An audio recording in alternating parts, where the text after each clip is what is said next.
ஆல்ஃபோட love life chat ஜிபிடியா இருந்தா என்ன பேசும் அப்படின்னா,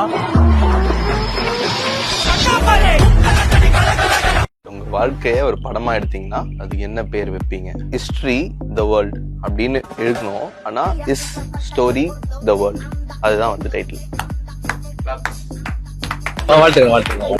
கோட் மீடியால நீங்க ஒரு எம்ப்ளாயியா இருந்தா என்ன ரோல்ல இருந்திருப்பீங்க, எவ்வளவு பே வாங்கியிருப்பீங்க? இப்பதான் பிரைட் ஆரம்பிக்கலாம். கோட் மீடியால வந்து நான் ஒரு எம்ப்ளாயியா இருந்திருந்தேன் அப்படின்னா ஐ திங்க் சிஇஓவா இருந்திருப்பேன். பே மேட்டர் கிடையாது, ப்ராஃபிட்ஸ் எடுத்துப்பேன். ஒரு நல்ல லீடருக்கு என்ன தேவை? 2 விஷயம் தேவை. ஒன்னு 10 டைம்ஸ் ஹெட்டா யோசிக்கிறது, பிளஸ் அவங்க சொன்ன வார்த்தையை காப்பாத்துறது. இது 2 விஷயம் இருந்தா they will be a good leader. உங்க பேஷனா இருக்கிற டான்ஸை விட்டுட்டு எதுக்கு பிசினஸ் குள்ள வந்தீங்க? ஆக்சுவலா வந்து டான்ஸும் என் பேஷன் தான், பட் அதோட பெரிய பேஷன் அண்ட் ரொம்ப பிடிச்ச விஷயம் வந்து ஃபுட்பால்.